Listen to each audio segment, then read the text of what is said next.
Welcome in to DNVR Buffs After Dark. I'm Henry Chisholm. We've got Superstar Dev back again. We are obviously going to be talking a lot about this Buffs game, but first of all, how's it going? Any Halloween plans? Yeah, I think we have a Nuggets party, so I'm excited to get dressed for that. Right after the show, we're going to get going. Okay. Hopefully the bar is popping, and I'm ready for that. What are you going to be? I'm going to be Vegeta. Vegeta. What is Vegeta? Dragon Ball Z character. Oh, okay. He's the best. He's the GOAT. Oh, really? Is he the one there's like the guy who wears the orange? No, he has the bad hairline. So he has like the M hairline. Oh, is that why you so how you do that? You like draw it on? No, he actually goes Super Saiyan, so he has the hair. So he like changes his hair. So I'm going to have a big wig on. All right. What are you going to be? I don't really do costumes. It's actually been kind of a point of contention with my girlfriend. She really hates that, and she's been saying like, "Yeah, no, you have to do it. You have to wear a costume." I was just like, I don't really do that. Kale just walked in. He is Spider-Man. If Spider-Man was a Nuggets fan, so Jokic man, basically Jokic man, Jokic uniform with Spider-Man underneath. It's a very unique look. Yeah, he's a superhero. I like it. That's enough Halloween talk, though. There was plenty that happened on the field today when the Buffs lost 52-29 to Oregon. First of all, just like what's the vibe? 1 to 10, how you feeling about that game?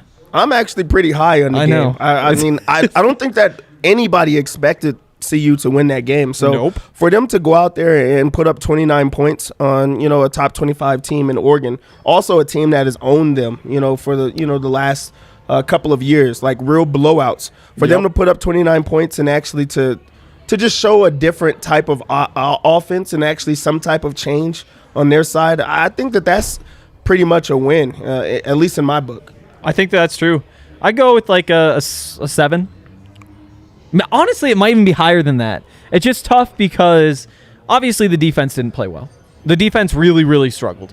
They didn't get any stops, points on every drive. I think they got one stop, interception. They did? Oh, that's right. They did get the interception. So, yeah, I mean, that happens, and you can't see that and be like, oh, this went well. But the offense scored 29 points, which is the third most of the season, with the others being against Arizona and Northern Colorado. I think that is progress, and I think that kind of outweighs the negatives for the defense. First of all, because Oregon is really good, and they do that to a lot of guys, and Nate Landman's out, and I'm not too worried about the defense. I never thought we'd see this from the offense. I think that was my big takeaway, especially for that defense, is how would they respond without Nate Landman? How important is he to that team? CU's been struggling this year, especially, and then a lot of it is to the offense. So for their best player and most important player, who's Nate Landman, to be out of the game, I was like, how would they respond? How are they going to get anything going whatsoever? On the defensive end, he answered a lot of questions. He's their most important player, and they truly do need him. I feel like he would have put a lot more pressure on them, at least to just make them think about it. I feel like that they were running wherever they wanted to. They was getting like 8 a pop, it felt like at times. So for them to be missing their best player and still compete like as hard as they did, like I'm impressed. Not with the defense, but just the team's overall morale. For sure. This is kind of a nice little segue into the biggest takeaways. But what is the biggest takeaway today? The biggest takeaway is if you make a change, maybe it really does spark a bigger change. So, they just fired their offensive line coach, and that was a big point of emphasis, is to try to get some type of help for running backs, some type of help for their quarterback to try to get him going again. As soon as the change comes, that is a tough spot to be in. You make that type of change, and you're like, okay, well, now we're playing against a top 25 team. We're playing against a team that kind of owns us right now. So we're not expecting to see a change right now. But that was something that I seen immediately. That was like a big, point of emphasis in the game, is to see if they could try to run or get anything going. I feel like the line was, if you want to give me a scale of that, I think the line was 8. I think so too. Today. I mean, Oregon had 6 sacks last week. They have the best player in college football. He's a pass rusher. And they got 6 sacks last week, 1 sack today. That's a great performance for any offensive line. And considering everything that they've been through, straight up how bad they have been to this point in the season, this was a huge turnaround, and I didn't think we'd see that. I didn't think that you could make a change and 5 days later see the results pay off in the way they did today. I do think that's the biggest takeaway. I think my question is, are we bought in now? Is this just what this offensive line is? Are they going to be able to... I mean, they didn't run the ball great today, but better than they have in the past. And more importantly, Brendon Lewis had time to throw the ball. I want to see it for a different week, and also it makes you like wonder and question, to look back. What would their record have been had they had some offensive, like an offensive line that they could trust in? What would it look like for like even Lewis, if he was able to have some time, or if he was able to try to make like plays happen? This was a game that I feel like he extended plays with running because he was confident. He didn't feel like he was getting smacked every single time that he was back there. He wasn't running for his life the entire time. There was some lanes. There was like lanes that were open. He had time to throw the ball. So I question like how it would look if they would have went to it sooner, which I don't want to call for anybody's job, but changes had to happen. Absolutely. Brendon Lewis played really well. 25 of 33, 224 yards, 3 touchdowns, no interceptions. There it is. He ran the ball only once. It was 17 yards. Sorry, that's Brendan Rice. So many Brendans. 8 times for 10 yards, but there's a sack in there too. It was a great performance from Brendon Lewis, and that's, again, not something that I expected in any way. Just how high are we on Brendon Lewis at this point? This is the quarterback that they brought in. This is the quarterback that they wanted to be their quarterback of the future. A quarterback that's confident, a quarterback that could extend plays with like his legs and finding that time. And also what was big is we saw a blend. There was a lot of check down passes, but also he took a few chances that we have not seen him take. He had a couple of bombs. He found guys open on the second check down. Like, okay, that's not open. Let's find somewhere else. Let's scan the field and try to find somebody. And that's how they, put points up on the board. So I'm high on him right now. I would like to see him do it again just so I could, verify like, okay, that wasn't a one-time thing. They kind of caught him by surprise. But things are trending up for him, especially with how he's looked as of late. I feel like that was his best performance of the year. I totally agree. All season people have been saying, we should be specific. Carl Durrell has been saying this is not a Brendon Lewis problem. Sure, he has his issues and things to work out, but it's the offensive line that makes it look like it's this bad. He does belong as like a starting quarterback. It's just that the offensive line is making him look this bad. And I had my doubts. I didn't think that was true. And I actually had a chance to talk with Montana Lamonius Craig at the basketball game on Wednesday. We just ran into each other. And one of the things that he pointed out was that he thought that it was the offensive line. It's like if you give Brendon time, he's going to be just fine. And again, I was skeptical. But for the first time, he had time, and the results speak for themselves. Again, we can't totally buy in and say that he's totally fixed. But this is a stretch where he completed 12 passes in a row. He missed the first one, but hit 12 in a row after that. That's a great performance. It was a great performance. Yeah, and for his coach to back him, like while he's going through pretty much just like a low. He was just in a low, could not get out of it. For 2 months. For months. More than that. To have multiple games in a row of just basically dud after dud, and for your coach to still believe in you and to, have his back and keep saying like, this is not who we see in practice. The line has to, get it together, and to call them out and to be, upfront about that. And then also you talk to a receiver on this team, a guy that's not even really catching the ball often. When a receiver is not getting the ball, then he's upset typically. Oh, yeah. That's a person that's like, okay, he needs to try to find a way to give me the ball. But for him to also say it's not a Brendon Lewis thing, that means that they do see different. They do see a leader, because I just feel like that's just kind of what it is, especially with people like worrying about themselves. So I feel like that says more than, what we've actually been seeing, is for everyone else to back him. And then he goes and has a performance like this. and especially against a top-ranked team where eyes are on him. You could see that like type of change. A lot of guys like just don't play up to the big games, and he had a big game against a really, really good team. So I'm really high on him right now. I feel like that was really, really a good game that he desperately needed, and CU desperately needed. Absolutely. And again, now it's kind of time to be like, okay, maybe there is a future here, because there just wasn't all that much to point at through the first 7 games of the season to say he was going to be the starter again next season. It kind of felt like a foregone conclusion that they were going to move on to somebody else, because the numbers were terrible. I mean, the eye test was terrible. But now you see a game like that, and it's like, okay, Colorado might have something. And that's where I am right now. Is I'm not willing to say that he is the starter next year, but I am willing to say that it's going to be, at the very least, competitive. And we'll see what happens over the course of the rest of the season. I feel like my last big takeaway here, Brendan Rice. Is Brendan Rice the best football player on this team?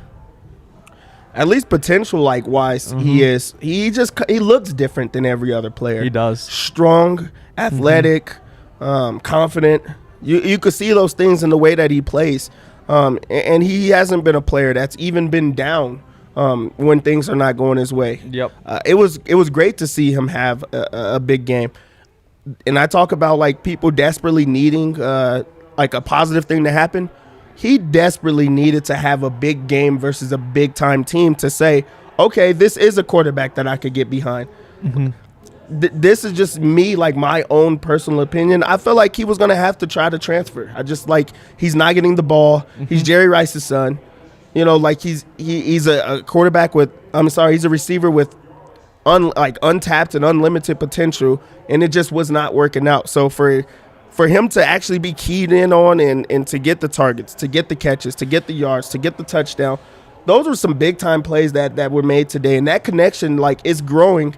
But today, it hit is like a real, I'm not gonna say peak, but it was a high spot that they really needed to get them together on. So it was great to see them to connect, just to say, hey, you could trust in me, give me a chance. And I feel like there was a lot of chance plays where he was like, okay, that's all you had to do.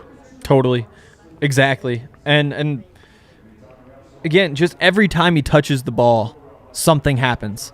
Whether it's the kick returns, whether it's little screens, he is really, really good. And I'm at the point where he has potential.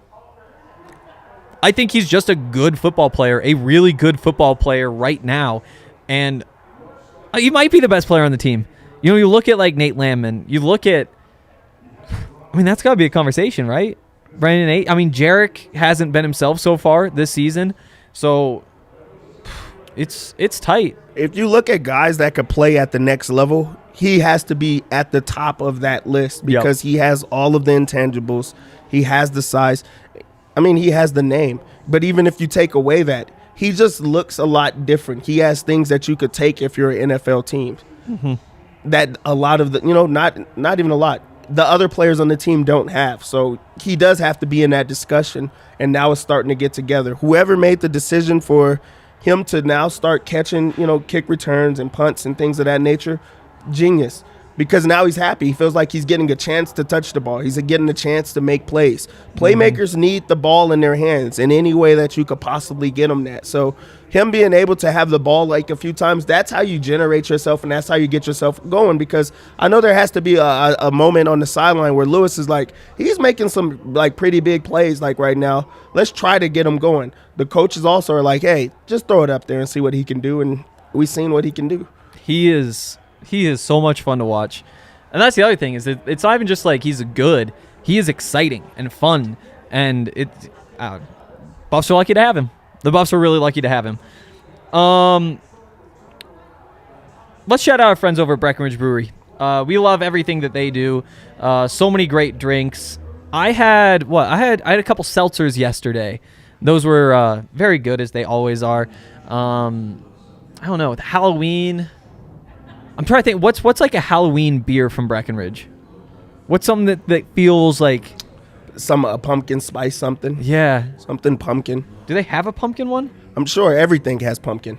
That Around the isn't that holidays, crazy? everything has pumpkin. Probably like the Bro Cook beard because they've been so fucking scary. I see what They you are did there. scary. I see Yeah, what that you was did pretty there. good.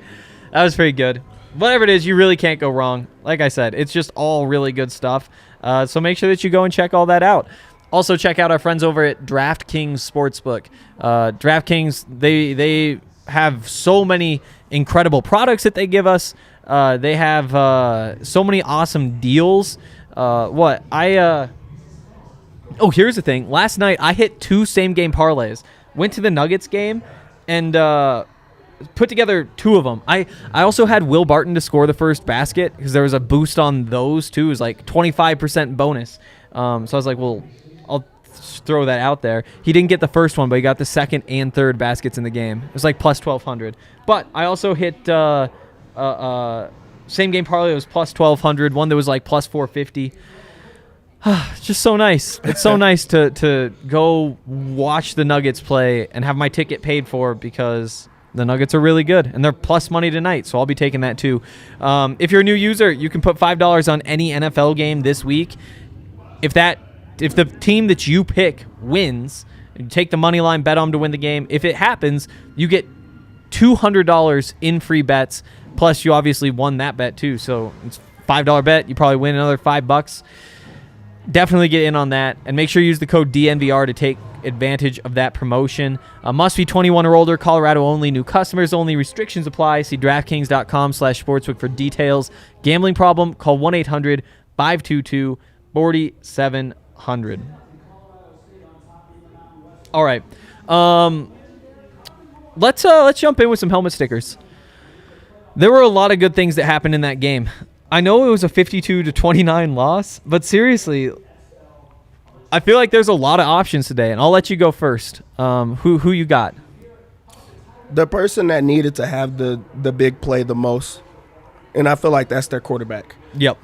Lewis, really, you look at that game and you see a guy that he played different. Also, they made sure that the offense was geared towards what he was best at. So he had ultimate protection at all times. Mm-hmm. And just making that type of change allowed him to try to make plays happen. The check downs was like great because that's what he feels confident in doing. If you could do that a ton of ways and have those, new and different options, that we've been talking about for weeks, how you gear your offense towards your quarterback, and I feel like they did that today, and he made sure that he made plays happen. So, 25 of 33, 76% completion rate, 3 touchdowns thrown, 224 yards against Oregon. Wow. You got to give him a sticker. Like that's a big game, and that's something that you could gain some momentum on. Absolutely. I'll go with William Vlahos, new offensive line coach. We've talked about this already, but I really did not think that he could turn things around this quickly. And honestly, I have a really tough time believing it. Like are they just going to show up and be bad again next week? It just doesn't make any sense. And I don't have any reason that it wouldn't be for real. That's Oregon. That's Kayvon Thibodeau. Nothing else changed, but they got so much better, and I guess it's just for real. So helmet sticker for William Vlahos. You could give a helmet sticker to the entire offensive line if you wanted, but absolutely, new coach will give him some credit. I'm going to give a sticker to Alex Fontenot. That's a good one. Just for him to get put into a situation where he was not, a part of the offense or getting much run, but to just stay ready for when his time is called and for him to make plays happen. Mm-hmm. This is still a very awkward running back room right now where they're not getting a lot of carries, which, I'm not really understanding. But also, this is the first time that the offense have looked, good. So yeah. that plays a part into it, and also that's an uptick. That's trending in the right direction. But for him to have 8 carries, 42 yards, and also score a touchdown on the ground and through the air, that shows like how dynamic of a player he is, and he looked like his old self. He did. I agree, and that was going to be where I was going to go next. Gets a touchdown, just so many tough yards. Like, it seemed like today he really got back to that. It wasn't dancing around, wasn't trying too hard to get to the edge. He just put his head down, and it worked for him. Obviously, not a great performance from the defense, but I'm going to give a helmet sticker to Isaiah Lewis. The Buffs had the one stop all game, and that was Isaiah Lewis who got the interception. Props for that, and yeah, he deserves it. He deserves it. It was the one bright spot today. I'm going to give my last sticker to Ty Robinson. That's a good one. Yeah. First career touchdown for the freshman, playing in his first year and just learning the offense. Him and Chase Penry coming in as true freshman receivers in a really talented receiving group. That goes a long way, and especially when you look at how the receptions have been over the last 2 years, how the yards have been coming in, and how the touchdowns are coming in. For him to come in and finally get his touchdown, get that monkey off his back, I feel like he's going to be a really, really good receiver for the Buffaloes. So for him to finally get on that board, I know that feels good, and it feels good for the quarterback to know that he got him to that point. He's able to throw those touchdowns. Yep. I'll go with Brady Russell. He had the one catch where he was just bowling over guys, and it seems like that happens every time he touches the ball. It seems like whenever they're able to get it to him, he makes something happen. And I don't know, because the strange thing is that it's like he's not like super fast or anything like that, but he gets so many yards after the catch. And it's all just determination, and it's kind of like a part of his personality. It's why people like Brady Russell. On top of that, he's out there blocking, do a whole bunch of dirty work too. It was only 3 catches, 42 yards. Deserves a helmet sticker. Did a lot of good work. Yeah, and I mean, we don't have to say it, but we got to just say it because, I mean, of course you give a sticker to Brendon Lewis. He has his best game of his year or his career, really, right now. And I don't want them to look at, that and say, like, these guys are drunk. They're not even going to mention, the player of the game. But he was huge on that. Yeah, I mean, and this is a good point by Tyler Brown because I was actually going to go to a sticker for that. Chev has to get one. He does. That's a good one. That's a guy that was not stubborn. Like, he was like, something has to change. My job's on the line. I'm gonna get my best player the ball any means necessary. Also, I'm gonna have ultimate protection for the quarterback to get him going. But we're gonna just stick to our game plan and just try to change things up as well in the middle of that. So, I mean, I like that. Yep, I think Darren Chiaverini definitely deserves one. What a tough situation he's in. Obviously, things are not going well. Like, when you are last in the country in yards per game, and by, a pretty significant margin, too, there's just a way that things go. And the way that things go is you get fired at the end of the season. And that's just a tough reality to have to live with. Like, the way things are going right now, I will be fired in a month, 2 months, whatever it is. Now, you can obviously get your way out of the hole, and this performance is the start of that. And if he strings together a couple more, this offense really gets going, he could absolutely be back in Boulder next year. But just to be in that circumstance, and obviously, he's not a rookie. He's been in the football world for 20, 25 years. He knows what the situation is. He is not oblivious to it. And to have to go in and work every single day, have that on your mind, I can't imagine what that's like. But obviously he was able to button some things up with this team. The offensive line played better, and I think it allowed him to succeed more than he has in the past. And props to him. Totally deserves a helmet sticker. Go take that coach out for steaks. If I'm Yes, Chev. yeah. Hey, you're saving me right now. Absolutely. Absolutely. I think that's it for my helmet stickers. I don't think there's anybody else.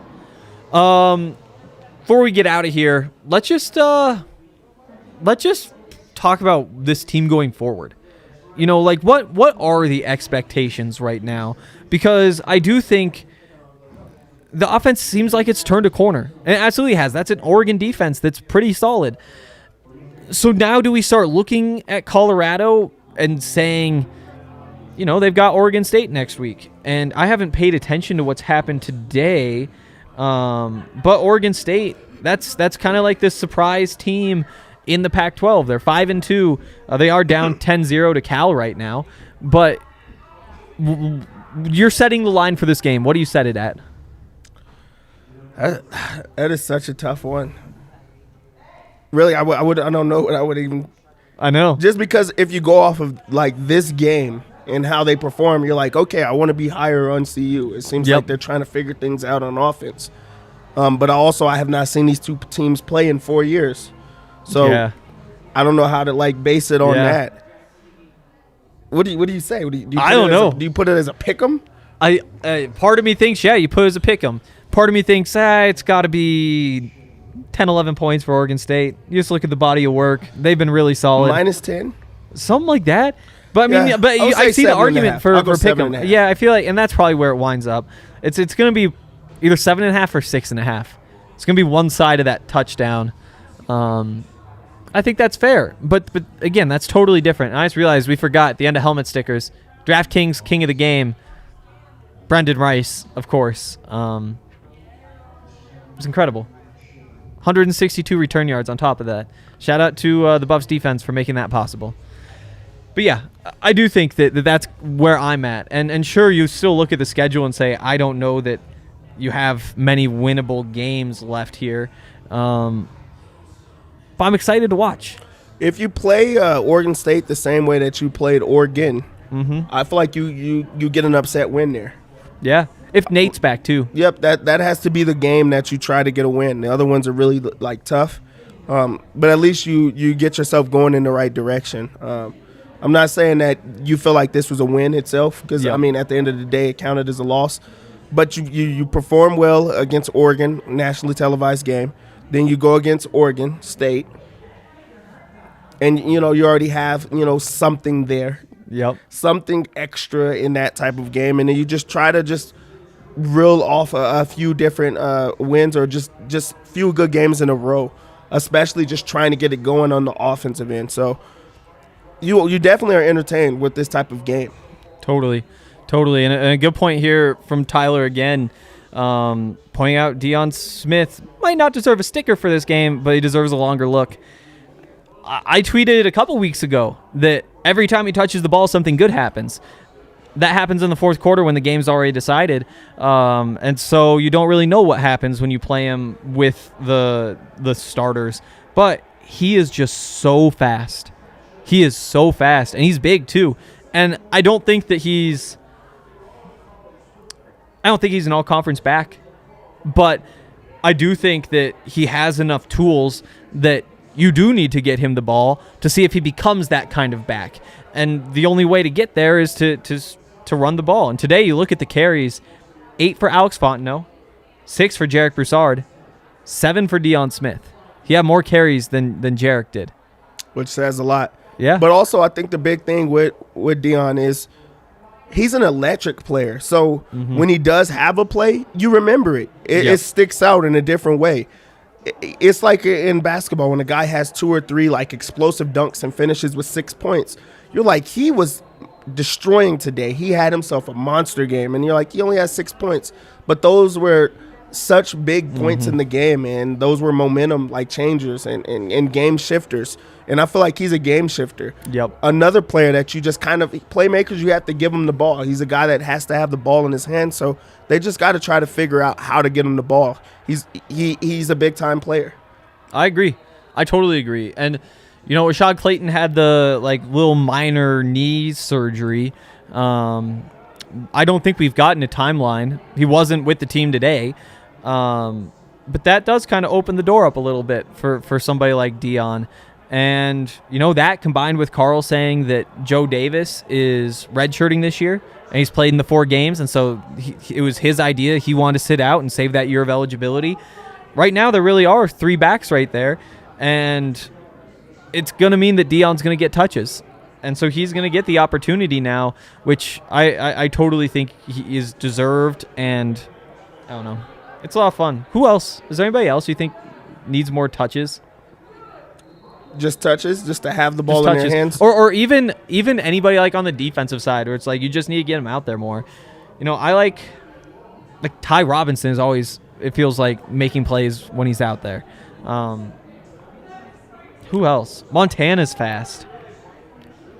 I mean, I want Arias to have the ball. I know. because he's also one of those like high potential guys that it looks like he should be doing a whole lot more than what he's doing.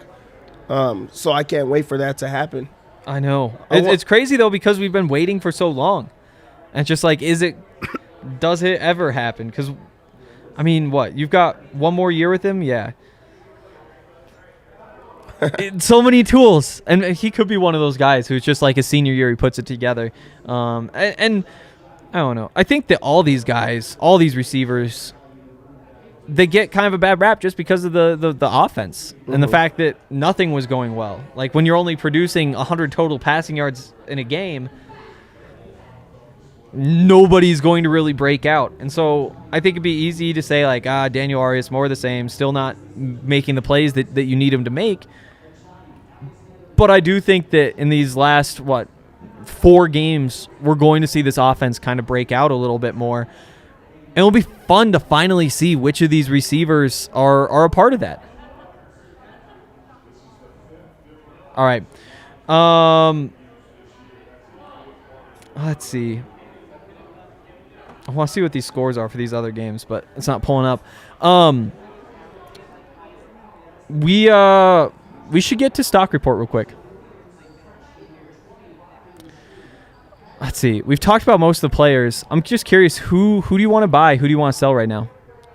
Right now, I'm going to buy Alex Fontenot. No, I just feel like with him now starting to get the like more carries, and also for them to see some type of success with him getting more carries, and also Broussard finishing with the third most amount of carries. I feel like he's rising up. I want to buy some stock from them because I feel like they're going to go through him. With this coaching staff, it is hard to say what the plan is. I think that they just go with whoever the hot man is or whoever has in your first couple of carries, whoever has the most yards in that time, that's what we're riding with.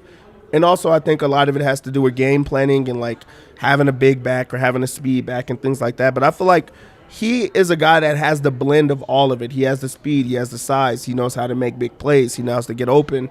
I just feel like that's a player that you can use. So his stock is up for me. I'm like 90% sure somebody just walked in the door wearing an Eric costume. Like there's like a bomber jacket. There's like a goatee that doesn't look real. There's like the hat that he wears. I can't see him right now, but maybe I'm crazy, but I'm pretty sure somebody just walked in wearing an Eric Weedham costume. That would be the best. I know. I just realized how good that'd be. That's what. Yeah, never mind. Yeah, that's great. That's great. It also might have just been Eric, and maybe I'm crazy, but that's just how the guy looks. Damn it! Everybody was like laughing too when he walked in. I was like, that might be what's going on. I'll go with. It's really tough to say that I want to buy Brendon Lewis stock right now because it's up, and that means it's more expensive. And you need him to build on top of that performance. But I will say that because you've seen 7 games that have been disappointing and now 1 game that's been good, there's reason to doubt it. Again, it came against Oregon, and you have all these reasons to think that it's for real. But I think that anybody is going to be hesitant to say that this is going to be consistently replicated. And if he does go out there next week and put together a good game, I think that because of how much he struggled, he does need kind of 2 games for the stock to really, really rebound. So I'm gonna do it. I'm gonna buy some Brendon Lewis stock. I feel good about it. You know whose stock I'm gonna get rid of? Whose? I just don't need it right now. Oh no. Mark Berry. Yeah. I just feel like he stood out in this game. In all the wrong reasons. I feel like he was a part of every big play that the Ducks had tonight. He just was missing assignments, missing tackles, part of every highlight reel, it feels like.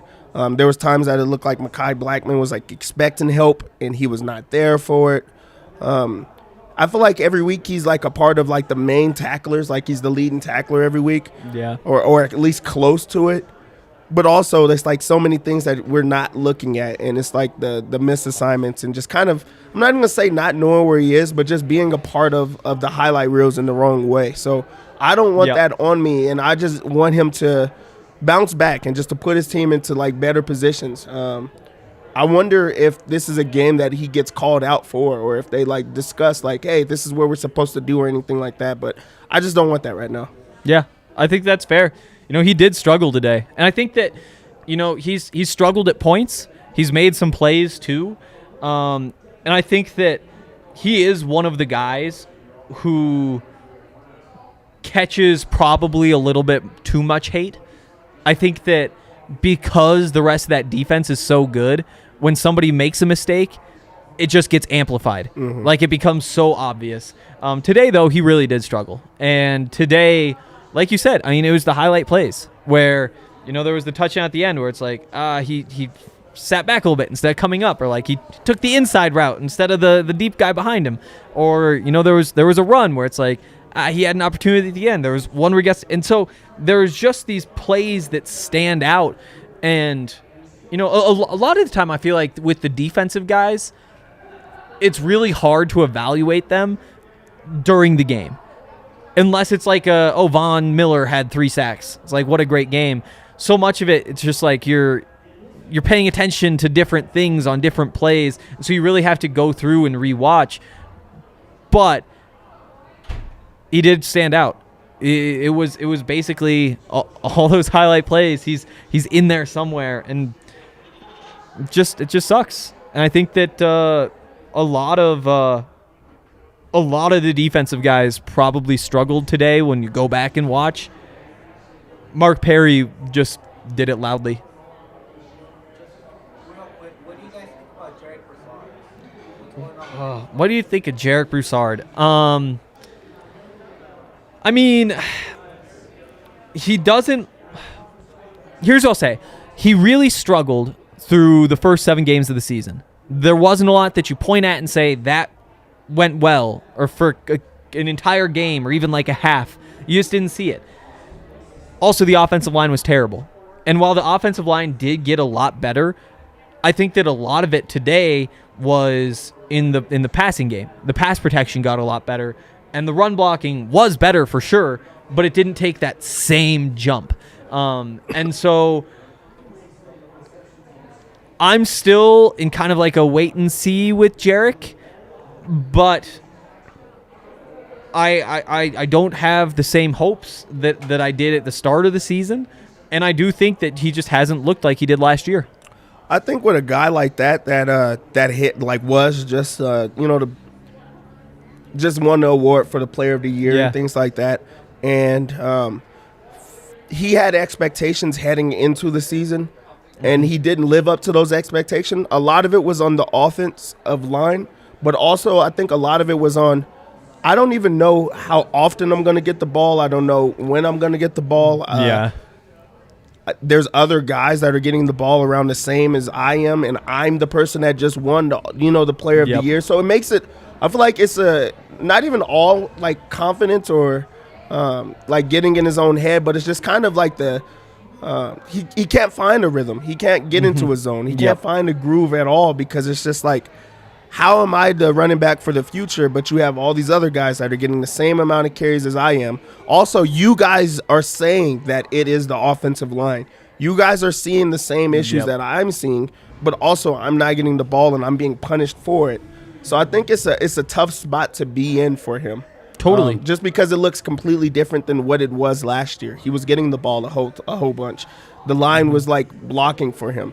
He had he had an offense that could move the ball up the field. Not great, but at least they were moving it. So for there to be just a complete change, and he's like, I feel like at times he feel like it's me. Like, you guys think it's me that's having the issues. It's all of us. Like, whole offense is down. So that's where I would attribute all that to. Yeah, and there are definitely guys who need to get into a rhythm, and sometimes you like what you expect is for that to be like a bigger back. You know, it's a guy who like goes and he's just running the defense over and wearing them down, and by the fourth quarter he's going. But I do think that Jarek, what we've seen is that he is that kind of runner. Like, you do need to get him going and feed him for him to be himself. He's not. It's like in basketball. Like, there's some guys who they can just knock down like the 2 or 3 shots that they get per game. There's others where you just got to feed him and let him go and let him cook and let him keep going. And I think Jarek's one of those guys. Probably worth noting, he's averaging 4 yards per carry this season, which isn't like a mind-boggling number or anything like that. But when you remember how much this offense is struggling, and the offensive line in particular, to see 4 yards per carry, it's like, oh yeah, it's not like it's terrible. So yeah, here's a question. With linebackers like Marvin Ham, Jack Lamb, Robert Barnes, Mr. Williams, is Quinn Perry really the best option for early down inside linebacker? He seems like an okay tackler when he gets there, but not fast enough. Yeah, I do think, I don't know, what they are looking for at linebacker is somebody who can bring down running backs.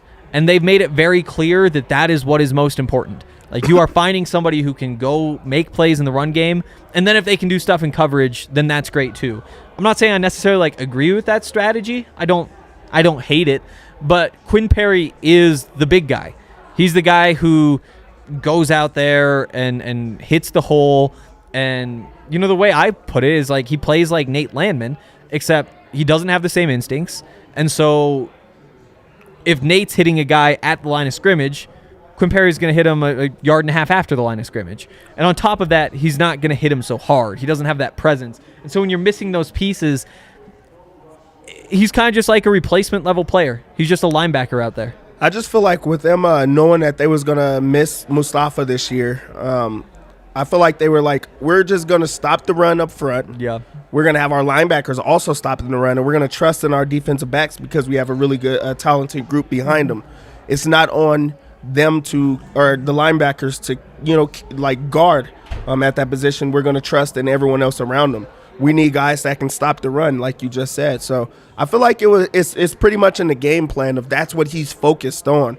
I feel like at the next level, or if he does play at that, then the focus is going to be on, guarding people and trying to make plays in that way as well. But right now they don't need him for that. That's not what they have him set up for. So I think it's game plan. And I do think that I do want to see more of those other guys. I do think that, you know, if Jarek Broussard is getting equal touches with 2 other running backs, you should be having probably pretty equal snaps, I think, with Quinn Perry and with those other guys. And again, like, I don't get to watch practice. We don't know what's happening. It could be that those guys are struggling and they are not ready. And even if Quinn Perry isn't the flashiest linebacker, he's still their best option. And so there is that piece of it too. But I do think that I would absolutely be throwing those other guys out there. I guess we kind of got sidetracked there. But before we get out of here, any more buying or selling stocks that you want to do? I'll finish up with just because I just brought him up, Mustafa. Okay. I just feel like a guy that, you know, felt like he should have been drafted but was not. I thought that he would come back with a chip on his shoulder, like to prove to the NFL teams that passed on him, like, hey, I'm the guy that you guys should have had. I'm the guy in the Pac-12 on that, you know, side of the field. I'm the best player on this team because, I mean, he left to go to the NFL. So, you know, you feel like you had to have something going for you. And I just feel like he's invisible right now. I don't see those highlight plays. I don't see him, you know, making those plays that can change or impact the game in the ways that they should. I don't feel like he's on the opposing team's game plan and bulletin board like material. Like, hey, let's watch out for this guy. And I would like for that to change. So right now I don't even know how much stock there is. Like, I feel like it was up when he was like coming back. Buffs are getting back Mustafa, but since then there hasn't been any change. So I guess I could wait and see. But also, if he has one that's trending up, I would either like to see him actually I would lose that stock completely, and it's like, oh, he blew up. But I would like to get rid of it. I'll add one more. I'm buying Brendan Rice stock. It's high. It's expensive, but it's going to keep going up. And that's obviously an NFL player, and that just means it's valuable. Like when he does make it there, when he does become that guy, yeah. I mean, that's just, you got to do it, and I'm going to do it. That's going to do it for today. We've got to get out of here, but we'll be back soon to talk more Buffs. This week we've got a basketball preview on the way. It's going to be a lot of fun. And Buffs football? Is it fun again, Dev? It feels like it, at least today, off of a loss. Like that's a positive. I'm excited to see Brendon Lewis. I'm excited to see Brendan Rice. I'm excited to see a lot of things. I hope you guys are too. That'll do it for today, and we'll see you guys soon.